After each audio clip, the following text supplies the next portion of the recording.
네, 이번 시간은 저희가 플래시 게임 제작 과정, 초급 과정 중에서 자, 이제 처음으로 이제 액션 스크립트에 대해서 얘기를 해보겠는데요. 자, 그 중에서 액션 스크립트를 작성하기 전에 가장 먼저 알아야 되는 것은 바로 이 경로에 대한 이해라고 보시면 되겠습니다. 자, 플래시 액션 스크립트는 어떤 과정으로 진행이 되냐면요. 자, 어떤 객체가 있고요. 그 객체한테 명령을 내리게 되죠. 그 명령을 내릴 때 가장 먼저 해야 될 것은 그 객체를 호출을 해줘야 돼요. 자, 이렇게 호출을 해줄 때 필요한 것이 바로 이 경로거든요. 자, 이 객체를 호출해줄 때는요, 플래시에서는 크게 언더바 루트, 그 다음에 디스, 그 다음에 언더바 페어런츠, 그 다음에 언더바 글로벌. 보통 이 네 가지 문법을 통해서 우리가 필요한 객체를 호출할 수 있습니다. 자, 그 중에서 가장 먼저 언더바 루트에 대해서 살펴보면요. 자, 언더바 루트는 가장 많이 사용되는 경로 체계예요. 자, 예를 들어서 절대 경로라는 얘기를 많이 들어보셨죠? 자, 절대 경로는 내가 호출하고자 하는 객체의 위치가 어디 있던 간에 이 언더바 루트로부터 시작을 하게 되면 바로 단계별로 찾아갈 수가 있는 거죠. 예를 들어서 서울에 있는 누구한테, 예를 들어서 서울시 금천구에 있는 뭐 홍길동한테 편지를 보내겠다라고 얘기를 했을 때 그 편지를 보내는 사람이 부산에 있던, 광주에 있던, 대구에 있던 무조건 서울특별시라는 주소를 쓰게 되면 무조건 서울로 그 편지가 가게 되죠. 자, 그와 같은 원리로 언더바 루트라고 표기를 하면요. 현재 제작하고 있는 스테이지나 씬을 기준으로 봐서 단계별로 밑으로 내려가기 때문에 내가 찾고자 하는 객체가 어느 위치에 있던 간에 바로 찾아갈 수가 있는 그런 명령어가 바로 언더바 루트라는 것이죠. 자, 그 다음으로 많이 쓰는 명령어는 바로 디스라는 건데요. 자, 누군가가 어떠한 객체에게 명령어를 내릴 때는 언더바 루트를 사용한다고 쳤을 때, 자, 디스는요, 자기 자신 객체한테 자기가 명령어를 줄 때는 디스라고 표기를 하는 거죠. 자기 자신한테 명령을 내릴 때 디스라는 표기를 쓴다. 그 다음에 디스 표기를 쓸 때 약간 헷갈리는 부분이 있거든요. 여러분께서 약간 주의를 하셔야 되는 부분은, 자, 프레임이나 버튼한테도 우리가 디스라는 표기를 종종 쓰게 되는데요. 이때는 버튼한테 디스라고 썼다고 해서 그 버튼을 가리키는 게 아니에요. 자, 버튼한테 디스라고 쓰면은 그 버튼을 포함하고 있는 전체 무비를 가리키는 거죠. 자, 반드시 버튼을 가리키는 게 아니라는 걸 꼭 기억해 두고 계시고요. 자, 그 다음에 세 번째로는 언더바 페어런츠라는 게 있는데, 자, 언더바 페어런츠는 상대 경로로 볼 수 있는 거죠. 자, 언더바 루트와 디스라는 거는 절대 경로라고 봤을 때, 언더바 페어런트라는 것은 자기 자신을 기준으로 해서 한 단계 한 단계 밖으로 나가서 내가 필요한 객체를 찾을 때, 자, 물론 하나의 객체를 찾을 때는요, 언더바 루트를 통해서 찾을 수도 있고요. 그 다음에 언더바 페어런트를 통해서 찾을 수도 있는데, 자, 언더바 루트는 스테이지나 씬의 기준으로 찾아가는 것이고요.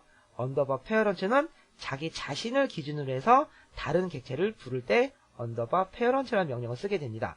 자, 빈도를 봤을 때 언더바 페어런트라는 거는 많이 사용하진 않지만요. 그래도 무비를 만들다 보면요. 종종 그 언더바 페어런트라는 거 쓸 때가 있을 거예요. 자, 우리가 나중에 샘플을 만들어 보면서 좀 더 자세하게 살펴보도록 해볼게요.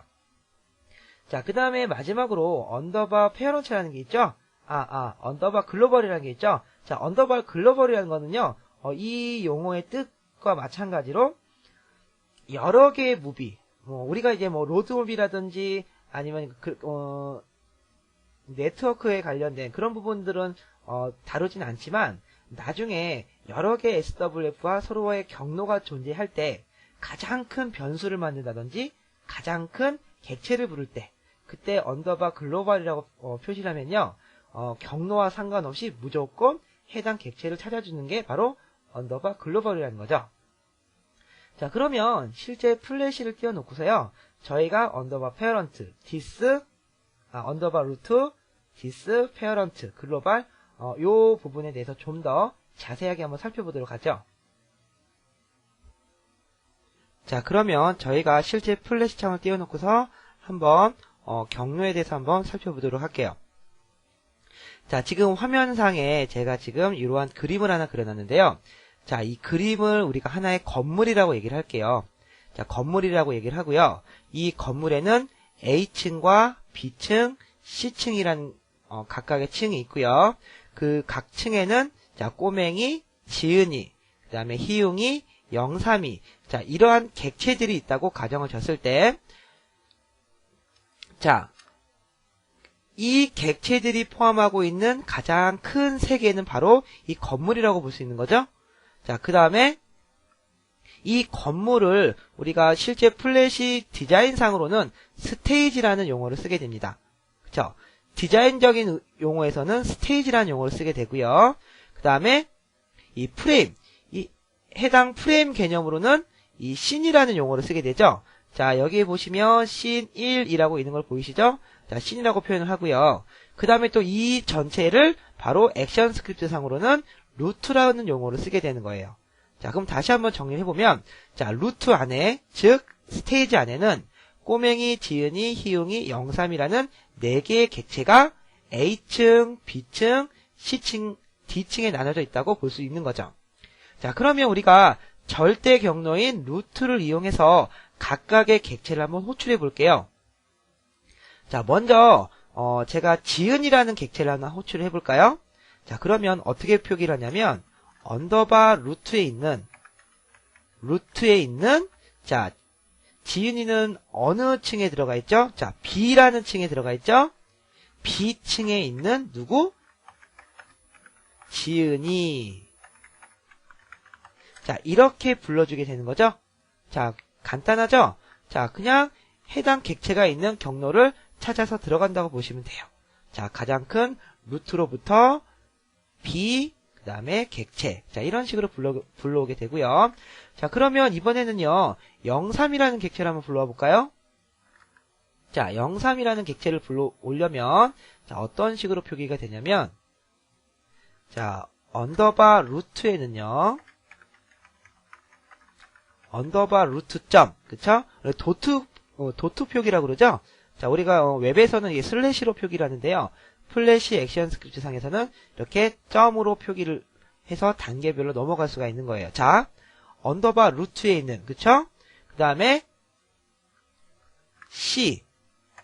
자, 03이라는 객체는 C라는 방에 있죠?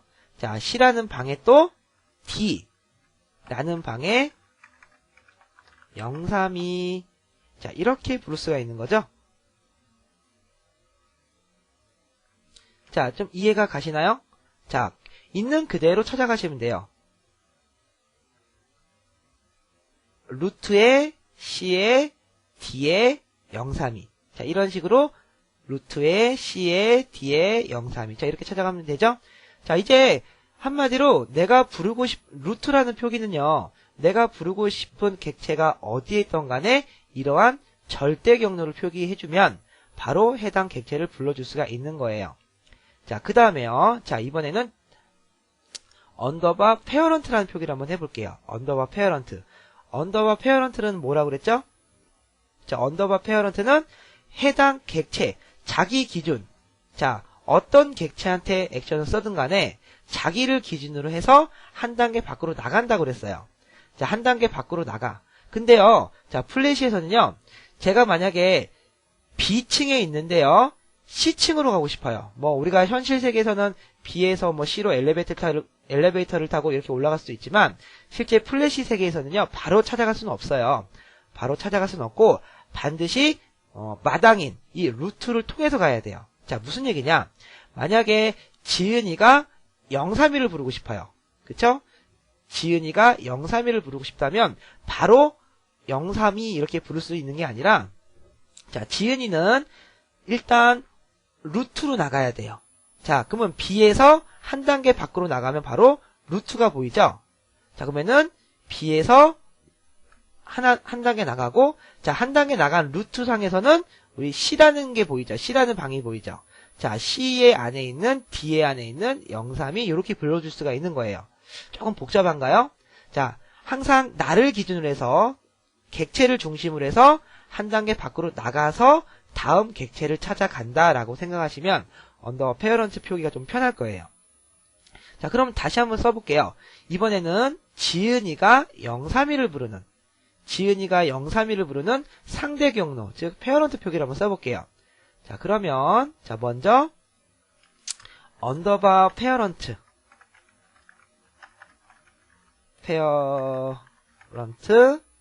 점, 그쵸? 지금 이 액션은요 지은이한테 쓰고 있기 때문에요. 지은이한테 언더바 페어런트라고 쓰면은 한 단계 밖으로 나간 거예요. 그쵸? 한 단계 밖으로 나갔으니까 루트가 보이겠죠? 그 다음 그 루트에서 어디를 찾아가냐면 032가 있는 곳을 찾아가면 되는 거예요. 자, 그럼 언더바 페어런트에서 한 단계 밖으로 나왔고요. 그 한 단계 밖으로 나온 위치에서는 C라는 방이 보일 것이고요. 그 다음에는 D라는 방이 보일 것이에요. 그쵸? 그 D 안에 032 이렇게 존재하게 되는 거죠. 자, 이게 바로 언더바 페어런트 표기죠. 자, 언더바 페어런트 표기를 한 번 더 해볼까요? 자, 그러면 이번 반대로 032가 꼬맹이를 부르고 싶어요. 한마디로 액션 스크립트상으로 032한테 액션을 써서 꼬맹이를 적용시키겠다는 얘기죠. 자, 그럼 다시 한번 작성을 해볼게요. 자, 언더바 페어런트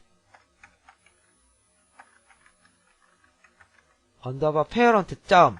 잘 보세요. 하지만 032가 꼬맹이를 부르고 싶을 때는요, 몇 단계를 밖으로 나가야 되죠?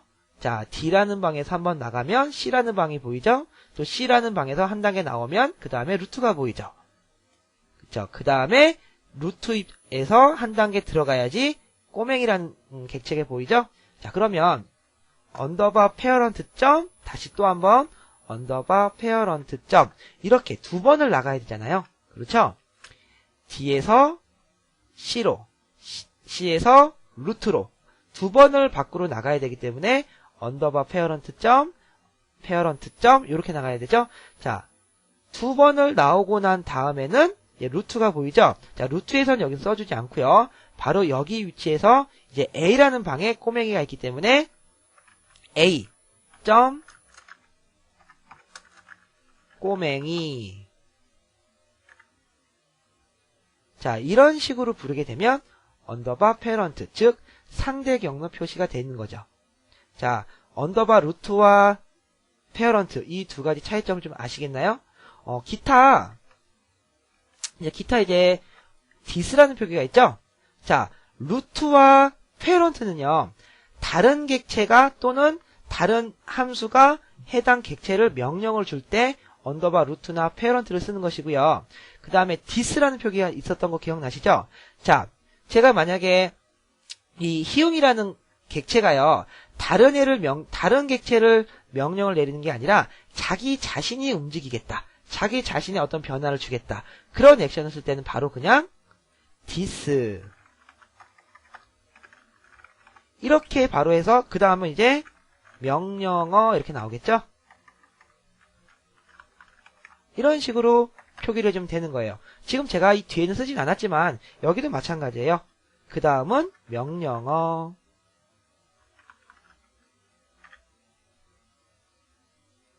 다른 것들도 마찬가지죠. 점 명령어. 이런 식으로 해서 명령을 내릴 때 항상 해당 객체를 부른다. 그랬을 때는 루트와 페어런트. 그 다음에 나 자신이 움직일 때는 this라는 표기를 쓴다고 했어요.